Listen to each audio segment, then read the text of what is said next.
It's that time of year again. The weather turns colder, the nights longer, and the ghosts and goblins come out to play. Welcome to spooky season. Here in Connecticut, there are plenty of ghost stories to go around. And that's true. And to celebrate the Halloween holiday this year, we are taking a look at some of the most haunted locations in the state. And we're starting with some of the most famous paranormal investigators in the country who are based right here in Connecticut. Now, if you've been scrolling through horror movie titles this Halloween season, you've probably run across The Haunting in Connecticut. Now, it is based on the story of a family who moved into a former Southington funeral home and then experienced paranormal events. They reached out to Ed and Lorraine Warren, who you may recognize from the Conjuring movies. And the story was eventually debunked, but what you're about to hear is the experience of a young couple who moved into that same house 9 years later. That was at night, yeah, like middle of the night kind of thing. When Jim Post and his wife Jackie rented the top 2 floors of a big Southington colonial in 1995, they had no idea of its reputation as a haunted house or of the history that would one day make it the subject of a horror film called The Haunting in Connecticut. As fate would have it, they found out on Halloween when Jim asked the first floor tenant if he wanted to share trick-or-treating. He just looked at me and said, well, we just don't do Halloween anymore because it got too weird. You know what I mean? I said, what do you mean? He said, well, people would come from all over. And they were lined up down the sidewalk, down the road, wanting to get in. Later, Jim says that neighbor showed him a tabloid that listed the top haunted houses in the world. And there's a picture of the front of the house that I just moved into. It looks like a house out of a Norman Rockwell painting. Strange things began to happen right away. Not terrifying things, things that occasionally happen to all of us, but seem to happen a lot in this house. There was some missing keys, missing personal items. I looked for like an envelope that I had to mail and it wasn't there. An envelope with $500 cash inside went missing from a chest full of sweaters and other items. They turned it inside out looking for that money, Jim says, but it was gone. And there were stranger things. I had some friends coming over to visit me. We were going to go out that evening, and I'm in the shower, and I hear the car pull up. I hear them bound up the stairs, and they start talking to me. And I said, "Hey guys, I'm in the shower." They said, "Okay, we're going to go get some food. We're going to go get some drinks. We'll be back in 10 minutes." I got out of the shower, dried off, got dressed. I hear them pull in. They bound up the staircase, and they had the same exact conversation with me. That was like 10 minutes earlier. He quizzed them about that conversation from 10 minutes earlier, and they were blank. And they said, "What are you talking? We just got here." Then there was the night Jackie saw her mother, who had passed away years earlier, hovering in a corner of their bedroom. She said she saw her kind of floating in the corner there, watching over, and then she recognized her flannel nightgown that she always wore. Jim says he didn't see Jackie's mother. He just saw the curtains move for no reason. But the scariest story Jim has to tell actually happened to a friend who was helping him paint a room. One night that friend stayed behind alone to work while Jim and Jackie went out. He was painting, and he just felt a presence. The back of his, hair on his neck went up, looked around, nobody's there. He started painting, and then he felt actually like pressure, something pushing him against the wall. He said he got out of there so fast. He ran down the stairs. He said he felt like he was going down an up escalator. Got in his car, pulled around, and he said the transformer exploded in the street. Still, Jim says the episodes he experienced were mischievous, even playful, but not malevolent, and he wouldn't necessarily call the house haunted. In my mind, there was definitely some spiritual energy, but as far as, evil things that we see in the movies, I would have to say no. And Jim's cousin, who was a medium, had a similar take, but with an interesting twist. She said, "I'm picking up especially a female presence, and she likes you," and she points right at me, right? And she said, "I think she's trying to get you and your wife into a little bit of a tiff." So not only do we have a haunted house here, we got a love triangle going. All right. Exactly. So I said, "Oh man, I don't know if I can't deal with that." Old houses aren't the only thing in Connecticut said to house a spirit or two. There are also plenty of haunted inns. Yeah, from a haunted room at the Yankee Pedlar in Torrington to a bed and breakfast in Preston, where some of the guests come from beyond the grave. Ooh. Spooky. Our team checks in on places where some never checked out. Well, the Yankee Pedlar Inn has been closed for more than a decade. And even in its silence, it hasn't been forgotten. And some believe that the spirit of the hotel's original owner, Alice Conley, still lingers in room 353. And that has attracted locals and paranormal enthusiasts from all across New England. The mysteries surrounding the Yankee Pedlar Inn continue to captivate. Especially paranormal enthusiasts like the Massachusetts-based the Dartmouth Anomaly Research Team and the Worcester Paranormal Investigators who toured the hotel in 2021. It sounded like another voice, but I'm just trying to fast forward it to around 2. According to the legend, people have claimed to hear footsteps on the second floor, and some people say they have seen the original owner's rocking chair move on its own. And perhaps the most common claim, former owner of the Yankee Pedlar, Sanjay Patel, told Fox 61 at one point. The people say they saw shadows and felt a presence in room 353. There's one room upstairs that no one would clean by themselves. And that's room 353, which was actually the residence of the colonies. And 2 girls used to have to clean that because they found doors closing on themselves and shadows and things like that. Former employee Katie Kenny remembers how many guests even avoided staying in that room. Some people think that it's cool, other people think that it's scary and they don't want any part of it, they don't want to hear about it, or I've even I've had a guest like, oh, I don't want that room because somebody said blah blah blah. But what happened in room 353 and why there out of the 52 rooms? I met with Mark McKieran, Executive Director for the Torrington Historical Society, to explore the deep-rooted history behind all these claims. But first, he says, it's important to know that the original owners Frank and Alice Conley built the Yankee Pedlar, originally named the Conley Inn, to be one of the most modern buildings of its time, with modern plumbing in each room. The Victorian Elegance Hotel officially opened on July 31st of 1891. Well, it was the center of social life in Torrington for a long time, from the time the Conleys built it in 1891 until it closed, maybe 15 years ago. It was the place you went to for a good meal, and when you had company come to visit and they needed a place to stay, it was always a first-class place. And this is one of the few photos that still exist today of Frank and Alice outside the Conley Inn. The hotel operated for nearly 20 years until they both died in 1910. And tragically, Alice only lived about 4 more months after that when she passed away, probably from a broken heart. I'm sure during that period changes were made, and it was probably then that Mrs. Conley's favorite rocking chair was relegated to the attic. And that chair was in the attic from probably 1912 until the end of the 20th century. Because of the ghost stories associated with the chair, people respected the chair and they left it there as Mrs. Conley's favorite chair. Although several owners have managed the Yankee Pedlar since the Conley's death, some believe their spirits are still watching over what once was not only their dream business, but their home.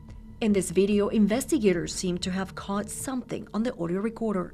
You come right over to this little device. If you can see me wave my hand, you just go over to that device and you can tap on the microphone, you can tell me your name.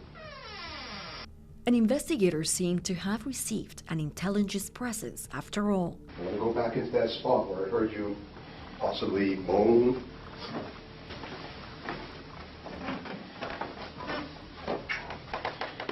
Can you please do that again for me?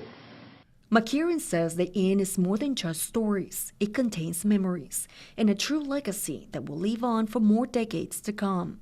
But people celebrated weddings and anniversaries, bar mitzvahs, all kinds of things at the Yankee Pedlar. So it's just a really important community center. This was a lifelong dream for the Conleys to have an inn like this, and it just happened to be built in Torrington.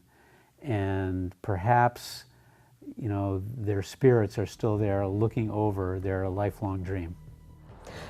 And while the Yankee Pedlar Inn waits for a new chapter, it seems like both Frank and Alice Conley may have gotten their wish after all, to build an up-to-date facility to put Torrington on the map and continue to attract thousands of visitors from across the country.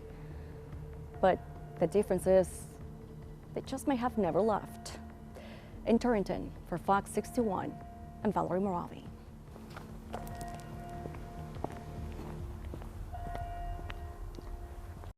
This remote cemetery in Preston is more than 300 years old. A woman fixed up a nearby bed and breakfast 3 decades ago and quickly realized some of the spirits were already inside the house. The house is haunted and I'll prove it to you after breakfast. One side of Captain Grant's Inn. This is the east living room. To the other. This is the west living room. And it has the see-through fireplace. And when it's cold in the winter, we have breakfast with a fire. Unseen spirits are waiting to reveal themselves to guests of the 271-year-old bed and breakfast that was built by Captain William Grant. People come here and they have no idea the place is haunted, and then they learn it's haunted. Oh my gosh. Carol Matsumoto has owned the inn for 30 years and first got the idea to buy it when she moved in next door after a divorce. I was looking out my kitchen window one day. I said, I'm going to buy that and make it into a bed and breakfast. During the 15 months it took to restore the inn, Matsumoto says she discovered it was haunted, but didn't want to scare away prospective guests. I hid the fact that it was haunted for 4 years. This New York City detective was staying, and he came down at 7 o'clock on Sunday, wanted his money back, and said that my husband and I were the 2 rudest innkeepers he had ever met. The jig was up, and Matsumoto had to come clean. Daniel Whipple walks around in the attic, and he stomps around. Why do you think that this place is haunted? Do you think it's for sure haunted? Of course it is. Yes. If you were to stay here for, let's say, a week, oh yeah, you'd know that it's haunted. So for 3 decades, and even to this day, Matsumoto says the ghosts of Captain Grant's Inn continue to interact with guests. 3 people this weekend heard a loud bang in the hallway. And then the outside door came flying in. And one of the women heard, "Mom," and she said, it sounded like a child. And I said, maybe a 5-year-old child? She said, oh yeah, it was a little child. I said, well, that's Deborah Adams. Matsumoto says some of the spirits may have once lived in the house like Captain Grant himself, while others drifted in from nearby cemeteries that date back to the 1600s. There are a lot of spirits here, and I know the names of about 7 or 8 of them. Why do you think that this is such a populous sort of place for spirits? They like it here. I don't have any other, I've asked that, and that's what I get. They like it here. Matsumoto has even written a book about all that she's learned from the spirits, and believes all of our souls become one when we die. The spirits are in the dimension of time. She says spirits should not be feared, and that her inn only has well-meaning ones. But the spirits are not bad spirits, they're good spirits. For the majority of her life, Matsumoto never gave the afterlife a second thought. I learned that I could talk to the spirit world. I learned it when I was 60 years old, of all things. And I know a lot about the spirit world. Now, it's been the highlight of her earthly existence. I believe that this house picked me. I didn't pick it. Spirits might stick around forever, but bed and breakfasts are not. According to Matsumoto, 3 decades ago, there were more than 40 bed and breakfasts in New London County. Now, there are fewer than 10. In Preston, Tim Lateau, Fox 61. Now, one of the best things about these types of stories is uncovering the local history at the center. And there's a lot of that here in Connecticut. Haunted cemeteries, a haunted theater, even the old State House here in Hartford, and all of them a little piece of local legend that keeps people coming back. Have you heard the one about the ghost dog in Meriden?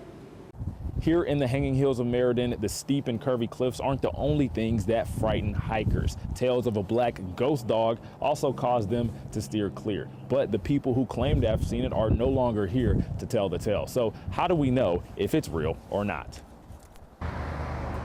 Let's ask the Meriden Historical Society. Every folklore, Thing of Meriden, urban legend, and tall tale of Meriden is stored behind the shelves at the Meriden Historical Society. So there's the whole story. Director of the society, Virginia Jewell, went back in time to find the first document of arguably Meriden's most infamous legend, the Black Dog. This is how I met the black dog for the first time, for joy. All right. The book she's reading is from 1898, written by author and geologist W.H.C. Pynchon about his first time seeing the dog. Spring visit to West Peak that gave me a desire. For his friend Herbert Marshall, though, it would be the third and last time. I looked at Marshall. His face was white, and he steadied himself. I did not believe it before. I believe it now, and it is the third time. I stood by all that was left of my friend. He was dead. His body was already stiff. The legend goes as saying, see the dog once for joy, twice for sorrow, and 3 times for death. Good enough to make people steer clear of the Hanging Hills, right? That seems to be what that story is, which would make me never walk in the West Hills if it was me at that moment in time. But there's some who were oblivious to the legend, wandering the hills for the first time, like couple Sam and Shayla. Connecticut is the most haunted state. I've heard that is true, so I believe it. I totally believe it. I believe it. Yeah, I think we better watch out if we see any dogs now. If we see any dogs while we're up here, we gotta watch out. But then there's Tristan Mason, frequent hiker of the Hanging Hills, who wasn't so sure about the legend until 10 years ago. My wife and I were walking down the roadside of the trail. We did see a little black dog. I don't know if it was necessarily the black dog. The weird thing about it is it did look kind of blurry. Now, it might have been just like the conditions of the day out, it might have been just like a hazy day, but we didn't have any luck or sorrow or death, obviously. He saw a dog, but nothing happened to him. There's a story about So maybe the legend was told wrong all along. What if the black dog wasn't evil, but what if he was trying to warn us about something, and that's hidden deep within the hills? So is the dog good, evil, or something in between? For me, if there is such a creature, I like to think that, maybe it just peacefully lives here, watching all of us go by. I guess one will truly never know its nature until fate aligns. You'll just have to wait until you see him for the third time. He's up here. He's up here. He's up here. He's up here somewhere. He guards the castle. He's the castle guard. So the question remains, do you believe in the ghost dog of the Hanging Hills? Would you take a gamble to see it once? For good luck, the hills are open for anyone who wants to try, but don't say we didn't warn you. In Meriden, Jamel Johnson, Fox 61. And keep a leash on your dogs. Now you see me, and now you don't. Follow me and I'll take you on a ghost eye view of the Shubert Theater, where spirits roam these halls and walls. Every day, people walk right by more than 100 years of history here. Anthony Lupinacci jokes he knows that history well because he was around for all of it. This is what our original marquee used to look like. Well, he's not as old as the history on the walls. So follow me. You have to give the guy props. He knows his history. So every time we have a show here, the shows actually sign in with their logos, and the cast will put their autographs on these logos. Traditions that set the stage for the theater's reputation. A reputation that involves a spirit or two. Oh, one of the ghosts wanted to remind me to point out our ghost light. So even if you come here at 3 o'clock in the morning, this light is here and it's lit, so that the stage is lit for the ghosts to tour around. And to all the spirit skeptics out there, are there ghosts? And I'm going to say definitely. But they're not ghosts in the way that we think of scary ghosts. They're spirits. It's the spirit of live theater. It's the people who were here, who were fortunate enough, like Marlon Brando, who made his premiere right here on the stage. Right here on the stage and right here in this building. Pay attention and you might get a glimpse of the ghosts. Like our elevators will just open.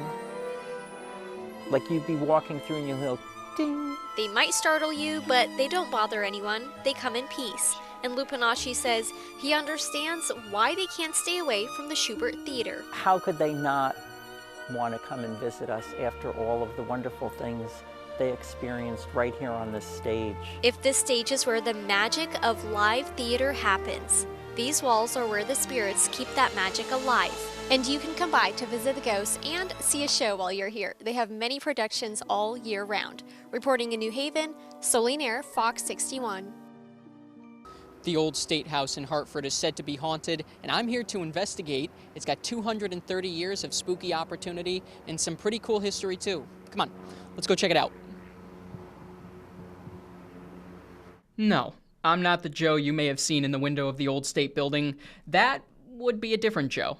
His full name was Joseph Stewart, and he was born just a few years before me, in 1753. He was a minister and a painter. He grew up in Massachusetts, and he moved to Hartford with his family in his early 40s. In 1796, he asked to open a museum of curiosities in the newly built State House. Rebecca Tabor with Connecticut Democracy Center knows all about the history of this building and Stewart's museum. Museums of curiosities, cabinets of curiosities were very popular in the late 18th, early 19th century, and to know that he had a two-headed pig, he had a two-headed calf in this space, a narwhal tusk and shells, and you also see animals as well mounted. Stewart also used his museum to display some of his paintings. The current museum is a recreation of what his museum would have looked like more than 200 years ago. Stewart died in 1822, and the things in his collection were given away. Historians did their best to recreate the museum by using archives and advertisements Stewart posted in local newspapers. Some of Stewart's original paintings are displayed in the museum today. Tabor also explained some of the paranormal activity people say they've seen. There have been numerous reports of seeing the shadowy figure of Stewart in the windows of where his museum used to be. That's not the weirdest thing that's happened in the old State House either. Tabor says colleagues have told her about a suspected paranormal event that happened before she worked there in 2001. At night, the old State House is locked up. You do a final walk. You check that everything's all secure. Staff came in one morning and they found all of the desks and chairs in the middle of the house chamber, blocking the aisle and everything. These are not light desks. I think they're about 40 pounds. It took 2 staff members about 2 hours to put them back in place. The Ghost Hunters filmed an episode of their show in the old State House in 2009. Tabor says their ghost machines detected paranormal activity. She says they heard door handles turning and the sound of a woman sighing. Tabor hasn't had any strange experiences herself, but she's not surprised that people have. I do like to think of our former legislators as benevolent presences here, and hopefully approving of what we do to try and teach people about state government and have them get involved civically. Now, we didn't see any ghosts, but we did learn about some of the historical significance regarding the old State House. Staff here encourage you to come check it out.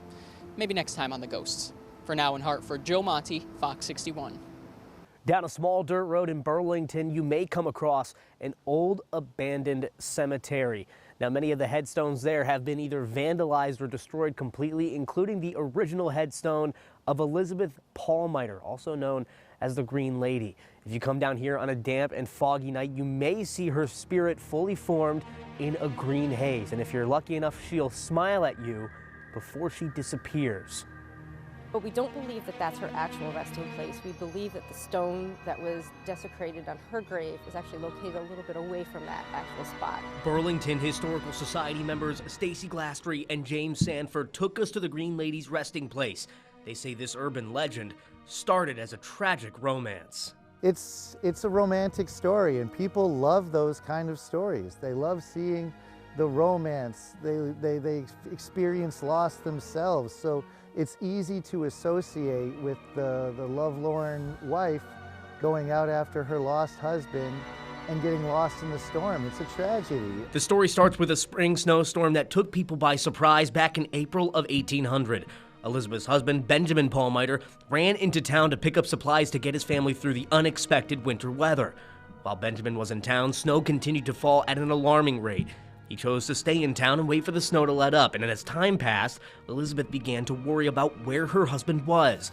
Elizabeth quickly bundled up in a coat and boots. Underneath her winter gear, she wore her favorite green dress.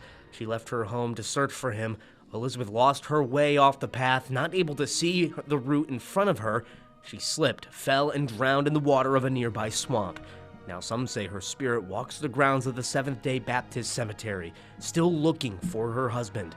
On some nights you may be able to see Paul Miter's fully embodied spirit.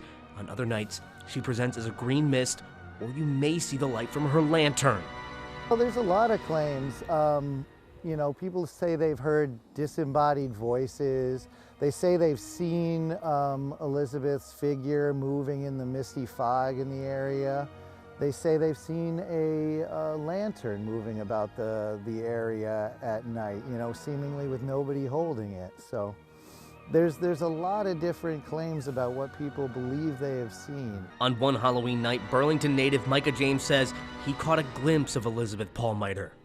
I remember there was one time we were here on Halloween, and I don't know if it was the Green Lady, but we did see, like, in one of the corners, we saw something green kind of glowing, and it wasn't like a flashlight. It wasn't like a normal, like, Halloween cold that you feel. It felt cold. Something was definitely there, yeah. On a separate visit, James said he felt a similar aura. He said he took a picture that proves the spirit exists, but it's nowhere to be found. I was like taking pictures of it, and all of a sudden felt like someone walked right through me as I'm taking the picture. And so, like, I look at the picture and there's like a little, like, blurry outline of someone. Many people say that Elizabeth's spirit can't move on because she's still looking for her husband. Others say that her spirit is perpetually lost in the snowstorm. Either way, if you come here and see a green mist or you see the silhouette of a woman in a green dress, just know that you're in the presence of the Green Lady. In Burlington, Glenn Kittle, Fox 61. You might not know it, but of all the local haunts across Connecticut, New Haven ranks towards the top. And every year they make efforts to amplify that. People have seen dolls levitate in the basement, shaking hallways. We try to go there and find out. An underground history in New Haven is unearthed every Halloween season. A lot of spooky ghost stories, haunted cemeteries. You might know Colin Kaplan for his pizza prowess. Halloween season comes and we really like to get to the dark side of things. His famous food tours have become a main staple for city tourism. But each October, as a New Haven historian, Colin also sheds light on a darker side of the Elm City. He offers a by appointment only, walk back in time Halloween tour. One of the things that I love about New Haven is its history, and its history includes a lot of people who aren't here anymore and a lot of buildings that actually become haunted. This cemetery was chartered in 1797. Our first stop, they started bringing headstones over here from the green, is the hallowed Grove Street Cemetery. Having a cemetery gate that says the dead shall be raised is quite unusual, and we try to reveal the truths behind it. It really does say, will you see your dead again? And apparently hauntings in New Haven have appeared in the city center. Inside the old Union Trust building. There's a group of child ghosts that are causing mayhem in the halls, in the basement, dolls flotating, garbage cans levitating. And if you head south and go beyond the gates of the Evergreen Cemetery, the local lore endures. So Midnight Mary is supposed to be a ghost who haunts this area, this cemetery, and she was buried alive. And you got that right. I wasn't coming here at night. This is perhaps one of the most haunted grave sites anywhere in Connecticut. This is Midnight Mary's grave, which includes a saying, "The people shall be troubled at midnight and pass away." A curse, or is it something else? As All Hallows Eve approaches, more and more people come to pay respects to Midnight Mary and to find that seasonal spirit. And that's part of the fun, is to bring real history back to what we think is lore. Are the ghosts real? Maybe they are. It's completely haunted New Haven. In New Haven, Jim Altman, Fox 61. Well, that about wraps it up for Fox 61's Most Haunted. And I don't know about you, but I have a lot more places to explore. Yeah, that's right. Thank you so much for joining us here on Fox 61 Plus. You can find all of our most haunted stories here and on fox61.com.